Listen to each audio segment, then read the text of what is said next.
اللهم لبيك لبيك لا شريك لك لبيك إن الحمد والنعمة لك والملك لا شريك لك لبيك اللهم لبيك لبيك لا شريك لك لبيك إن الحمد والنعمة لك والملك لا شريك لك لبيك اللهم لبيك لبيك لا شريك لك لبيك إن الحمد والنعمة لك والملك لا شريك لك. السلام علیکم ورحمۃ اللہ وبرکاتہ. وعلیکم السلام ورحمۃ اللہ وبرکاتہ. کیا حال ہے سب کا؟ الحمدللہ. نحمده ونصلی علی رسولہ الکریم. اما بعد فاعوذ باللہ من الشیطان الرجیم. بسم اللہ الرحمن الرحیم. رب اشرح لی صدری ویسر لی امری واحلل عقدۃ من لسانی یفقہوا قولی. آج ہم پڑھیں گے حج کی اقسام کے بارے میں. حج کی 3 قسمیں ہوتی ہیں: حج افراد، حج قران اور حج تمتع. افراد کا لفظ فرد سے ہے. فرد کہتے ہیں اکیلے کو، یعنی صرف حج، یعنی عمرے کے بغیر عمرے کی نیت کیے صرف حج کی نیت سے احرام باندھنا. عام طور پر مکہ کے رہائشی ایسا کرتے ہیں، جو لوکلز ہوتے ہیں. وہ عمرہ تو سال میں جب چاہیں کر سکتے ہیں، چاہے روز کریں، لیکن حج کے موسم میں حج افراد کر لیتے ہیں. دوسرا ہے حج قران. قران کا لفظ قرن سے ہے، اسی سے لفظ قرین ہے. قرین ساتھی کو کہتے ہیں. میقات سے عمرہ اور حج دونوں کی نیت سے اکٹھا احرام باندھنا اور قربانی کا جانور ساتھ لے کر جانا مسنون ہے. اور قربانی کا جانور ساتھ لے کر جانے، اس کو قرین بنانا. حج تمتع میقات سے عمرے کی نیت سے احرام باندھنا اور عمرہ ادا کرنے کے بعد احرام کھول دینا، پھر 8 ذو الحجہ کو حج کی نیت سے دوبارہ احرام باندھنا مکہ سے. حج تمتع سب سے افضل حج ہے. دور سے جانے والوں کے لیے اس میں زیادہ آسانی ہے، کیونکہ اس میں قربانی ساتھ لے جانی نہیں پڑتی. اور دوسری یہ ہے کہ آپ صرف پہلے عمرے کی نیت سے جائیں، عمرہ کریں، احرام کھول دیں، روزانہ اپنی عبادت وغیرہ کریں، اور بغیر احرام کی پابندیوں کے آپ جتنا عرصہ بھی وہاں درمیان میں رہ سکتے رہیں، اس کے بعد دوبارہ احرام پہنیں، تو پھر 2 احرام ہو جاتے ہیں اس میں. تینوں قسم کے حج کا جواز موجود ہے. حضرت عائشہ صدیقہ فرماتی ہیں کہ ہم حجۃ الوداع کے موقع پر رسول اللہ صلی اللہ علیہ وسلم کے ساتھ چلے. کچھ لوگوں نے عمرہ کا احرام باندھا تھا، کچھ نے حج اور عمرہ دونوں کا، اور کچھ نے صرف حج کا احرام باندھا تھا. یعنی ایک ہی سفر میں نبی صلی اللہ علیہ وسلم کے ساتھ تھے، اور 3 قسم کے احرام تھے لوگوں کے. کسی نے حج افراد کا، کسی نے قران کا، اور کسی نے تمتع کا. صحیح بخاری کی روایت ہے. نبی صلی اللہ علیہ وسلم نے حج قران کیا تھا. ابو طلحہ رضی اللہ عنہ سے روایت ہے کہ ان رسول اللہ صلی اللہ علیہ وسلم قرن الحج والعمرۃ. سنن ابن ماجہ کی روایت ہے، رسول اللہ صلی اللہ علیہ وسلم نے حج اور عمرہ ملا کر ادا کیے، ایک ہی احرام میں دونوں کیے. لیکن نبی صلی اللہ علیہ وسلم نے حج تمتع کی خواہش کی، اسے پسند فرمایا. آپ نے فرمایا اگر میں پہلے سے وہ بات جانتا جو مجھے بعد میں معلوم ہوئی تو قربانی کا جانور مدینہ سے اپنے ساتھ نہ لاتا. کیونکہ قران میں یہ شرط ہے، یہی مکہ سے خرید لیتا. پھر جس طرح لوگوں نے عمرہ ادا کرنے کے بعد تمتع کے لیے احرام کھولا، اسی طرح میں بھی کھول دیتا. لیکن چونکہ آپ کی قربانی ساتھ تھی، اس لیے آپ نے احرام نہیں کھولا، اسی میں ہی عمرہ کیا اور پھر اسی میں حج کے لیے روانہ ہوئے. یہ صحیح مسلم کی روایت. قیامت تک کے لیے عمرہ حج میں داخل ہے. رسول اللہ صلی اللہ علیہ وسلم نے فرمایا دخلت العمرۃ فی الحج الی یوم القیامہ.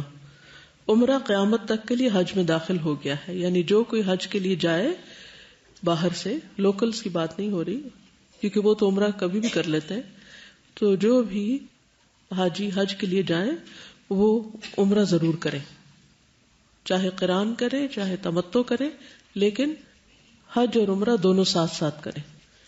عمر بن خطاب سے روایت ہے کہ انہوں نے رسول اللہ صلی اللہ علیہ وسلم سے سنا، جب آپ وادی عقیق میں تھے، آپ فرما رہے تھے، آج رات میرے پاس میرے رب عز و جل کی طرف سے ایک آنے والا آیا اور اس نے کہا ہے اس مبارک وادی میں نماز پڑھو، اور اس نے کہا کہ عمرہ حج میں داخل ہے، یعنی جب کوئی حج کے لیے آئے تو عمرہ بھی کرے، یہ مراد ہے۔ کیونکہ عمرہ اور حج ساتھ ساتھ ہے، اس لیے میں چند باتیں عمرے کے حوالے سے بھی کروں گی۔ عمرہ کی فرضیت میں علماء کے درمیان اختلاف ہوا ہے۔ بعض کے نزدیک صاحب استطاعت پر عمرہ بھی فرض ہے، جیسے حج، یعنی اگر کوئی شخص صاحب استطاعت ہے اور حج کا موسم نہیں آیا، عمرہ کے لیے جا سکتا ہے تو وہ ضرور جائے۔ یا اگر کسی کے پاس صرف عمرہ کرنے کی استطاعت ہے، حج کی استطاعت نہیں، کیونکہ حج پر زیادہ خرچ آ رہا ہے، تو وہ صرف عمرے کے لیے بھی جا سکتا ہے۔ ہمارے ہاں عام طور پر یہ خیال پایا جاتا ہے کہ جو عمرہ کر لے اس پر حج فرض ہو جاتا ہے۔ شاید وہ اس حدیث کو کہ عمرہ قیامت تک کے لیے حج میں داخل ہو گیا ہے، اس کو اس طریقے پر انٹرپریٹ کرتے ہیں، حالانکہ دونوں اکٹھے بھی کیے جا سکتے ہیں، یعنی ایک ہی ٹرپ میں اور الگ الگ ٹرپس میں بھی ہو سکتے ہیں۔ عمرہ کرنے سے انسان کا نفس گناہوں کے اثرات سے پاک ہوتا ہے۔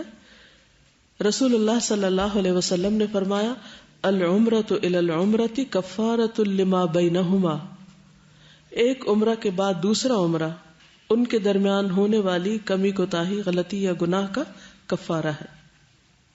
نبی صلی اللہ علیہ وسلم نے فرمایا، حج اور عمرے کی ادائیگی بار بار کرتے رہو، کیونکہ یہ فقر و فاقہ اور گناہوں کو اس طرح دور کرتے ہیں جیسے بھٹی لوہے کی میل کچیل کو دور کرتی۔ عمرہ کا اجر تھکاوٹ اور خرچ کے مطابق ملتا ہے۔ عائشہ رضی اللہ تعالی عنہا سے روایت ہے کہ رسول اللہ صلی اللہ علیہ وسلم نے ان سے ان کے عمرے کی ادائیگی کے دوران فرمایا، تمہارے لیے تمہاری تکلیف اور تھکن اور خرچ کے مطابق ثواب ہے۔ یعنی بعض اوقات ہم عمرہ کرنے سے کیوں گھبراتے؟ تھک جائیں گے یا پھر بہت پیسے لگ جائیں گے۔ اب بعض اوقات اگر آپ ایکسپینسو پیکج لیتے ہیں تو اس میں تھکاوٹ کم ہوتی ہے، لیکن وہاں کس چیز کا اجر مل جاتا ہے؟ پیسہ خرچ کرنے کا۔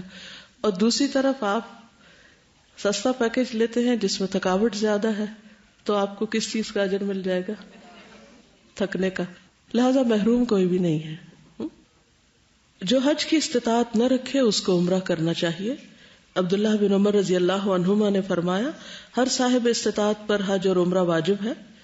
ابن عباس کا فتویٰ یہ ہے کہ کتاب اللہ میں عمرہ حج کا ساتھی ہے، یعنی عمرے اور حج کو ساتھ ساتھ بیان کیا گیا، وَأَتِمُّ الْحَجَّ وَالْعُمْرَةَ لِلَّهِ، اور حج اور عمرہ کو اللہ کے لیے پورا کرو۔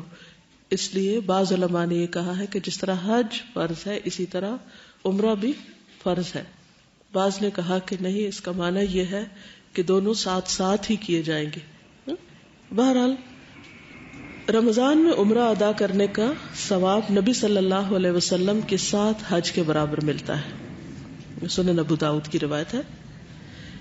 ایک بہت دلچسپ قصہ ہے ایک ہسبینڈ وائف کے درمیان ہونے والی گفتگو کا، جسے سلسلہ صحیحہ میں ذکر کیا گیا ہے۔ ابو طلیق رضی اللہ عنہ نے بیان کیا کہ میری بیوی ام طلیق میرے پاس آئی، کہا ابو طلیق حج کی تیاری کرو۔ میرے پاس ایک اونٹ اور ایک اونٹنی تھی۔ ابو طلیق کے پاس اونٹنی کو حج کے لیے اور اونٹ کو جہاد کے لیے استعمال کیا جاتا، اونٹنی کو حج کے لیے اور اونٹ کو جہاد کے لیے۔ اس نے مجھ سے اونٹ کا مطالبہ کیا تاکہ وہ حج کر سکے۔ میں نے کہا کیا تو جانتی نہیں کہ میں نے اسے اللہ کی راہ کے لیے وقف کر دیا ہے؟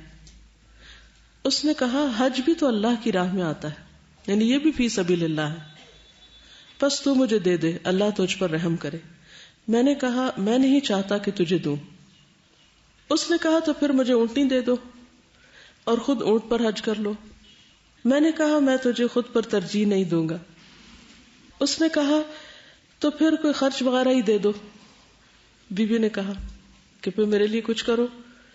میں نے کہا میرے پاس اتنا مال ہی نہیں جو میرے اور میرے اہل و عیال کی ضروریات سے زائد ہو۔ اس نے کہا اگر تم مجھے دو گے تو اللہ تعالیٰ تمہیں بہتر بدلہ عطا کرے گا۔ جب میں نے اس کا بھی انکار کیا تو اس نے کہا جب تم رسول اللہ صلی اللہ علیہ وسلم کے پاس جاؤ تو آپ کو میرا سلام دینا اور میں نے جو کچھ تمہیں کہا ہے آپ کو بتا دینا کہ میری بیوی یہ کچھ کہہ رہی۔ میں رسول اللہ صلی اللہ علیہ وسلم کے پاس گیا، آپ کو اس کا سلام پہنچایا اور اس کی ساری باتیں بتا دی۔ آپ نے فرمایا ام طلیق سچ کہتی ہے، اگر تو اسے اونٹ دے دیتا تو وہ اللہ ہی کی راہ میں ہوتا، اور اگر اونٹنی دیتا تو تم دونوں اللہ کی راہ میں ہوتے، اور اگر تو اسے کوئی خرچ وغیرہ دے دیتا تو اللہ تجھے بہترین بدل عطا کرتا۔ میں نے کہا اے اللہ کے رسول صلی اللہ علیہ وسلم، وہ آپ سے یہ سوال کر رہی تھی کہ کون سا عمل آپ کے ساتھ حج کرنے کے برابر ہے؟ آپ نے فرمایا رمضان میں عمرہ کرنا۔ تو اس سے کیا پتہ چلتا ہے؟ بہت سے لوگ یہ سوال کرتے ہیں نا کہ کیا ہسبینڈ پہ لازم ہے کہ بیوی کو حج کرائے؟ تو لازم تو نہیں، لیکن اگر شوہر بیوی پر خرچ کرتا ہے تو اسے اس کا بہترین اجر ملے گا۔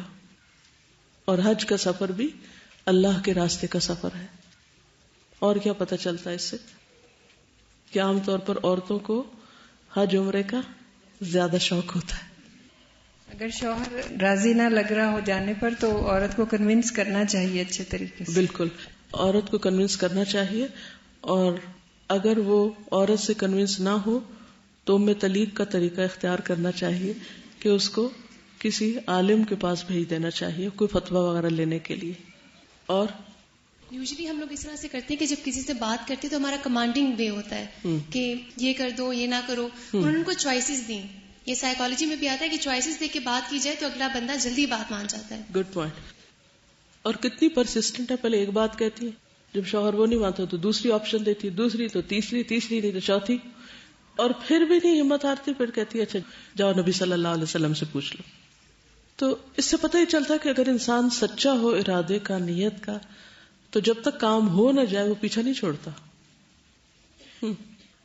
سوال بھی ان کا بہت اچھا تھا نا کہ نبی کریم صلی اللہ علیہ وسلم کے ساتھ حج کرنا ہے، تو عموماً ہم لوگوں کو بھی اس بات کا شوق آتا ہے نا کہ کاش ہم اس زمانے میں ہوتے، بالکل، نبی صلی اللہ علیہ وسلم کے ساتھ حج میں ہوتے یا اس طرح۔ بالکل۔ اس میں آپ دیکھیے کہ ایک عورت کی دینی سمجھ کتنی ہے۔ عام طور پر لوگ کہتے ہیں نا کہ عورتوں کو اتنی سمجھ نہیں ہوتی۔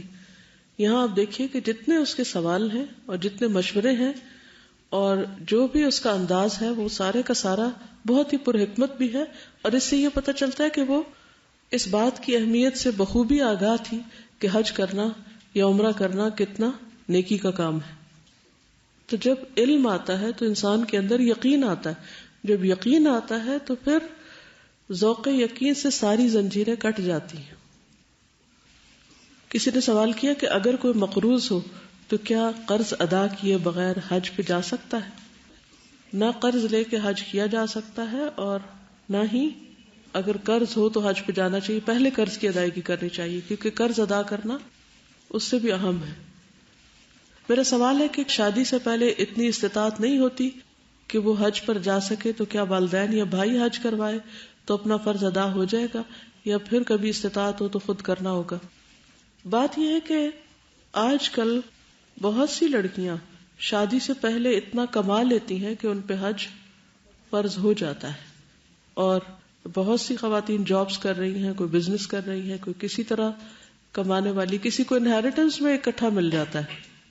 دیکھیں نا، جب کوئی فوت ہوتا ہے تو اس میں ایک دم مل جاتا ہے، بعض اوقات گفٹ میں ایسی منی مل جاتی ہے۔ جیسے شادی کے موقع پر آپ دیکھیں کہ ہمارے ہاں جو عموماً سلامیاں دینے کا رواج ہے، لڑکی کو الگ دیتے ہیں، لڑکے کو الگ دیتے ہیں، تو بعض اوقات جو شادی کے گفٹس ہوتے ہیں وہ سارے کے سارے ملا کر انسان کو صاحب حیثیت بنا دیتے ہیں۔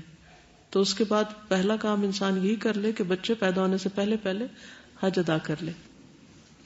اگر کسی کا شوہر سعودیہ میں رہتا اور اس کی بیوی پاکستان سے اکیلی چلی جائے، پھر دونوں مل کر حج یا عمرہ ادا کریں، تو کیا ایسا درست ہے؟ ہاں، ایسا کیا جا سکتا ہے۔ کیا مقروض کے گھر کا کوئی فرد بھی حج پر نہیں جا سکتا؟ دیکھیے کہ ایک شخص اگر مقروض ہے تو جو مقروض ہے اسی کے اوپر ہے کہ وہ قرض ادا کرے۔ اگر اس کا بھائی مقروض نہیں ہے، اور صاحب حیثیت ہے، اگر وہ بھائی کی مدد کرنا چاہے تو کر دے قرض اتارنے کے لیے، ورنہ ہر ایک کی صلاحیت اپنی ہے، ہر ایک کی استطاعت اپنی اپنی ہے. جیسے نماز ہر ایک پر الگ الگ فرض ہے، اسی طرح حج بھی ہر ایک پر الگ الگ فرض ہے. ضروری نہیں کہ ایک گھر میں 5 بھائی ہیں اور 5 پہ حج فرض ہو جائے. جو ان میں سے کماتا ہے، جو صاحب حیثیت ہوگا اسی پر فرض ہوگا. حج یا عمرہ کی استطاعت سے مراد بندے کو خود کمانا ہے یا باپ بھائی شوہر کی کمائی پہ جانا ہے؟ خود کمانا ہے، خود صاحب حیثیت ہونا ہے. لیکن اگر شوہر یا باپ یا بھائی یا کوئی اور ایسا فیور کر دے تو اس صورت میں بھی ثواب ہوگا، ان کو بھی ہوگا اور آپ کو بھی ہوگا. ابھی جو طلیق کی کہانی پڑھی ہے، اس سے کیا پتہ چلتا ہے؟ آپ صلی اللہ علیہ وسلم نے کیا فرمایا تھا؟ اگر تم دونوں جاتے تو تم دونوں ہی اللہ کے راستے میں ہوتے. اوکے، آج کے لیے اتنا ہی کافی. سبحانک اللہم و بحمدک، اشہد ان لا الہ الا انت، استغفرک و اتوب الیک. السلام علیکم و رحمۃ اللہ وبرکاتہ.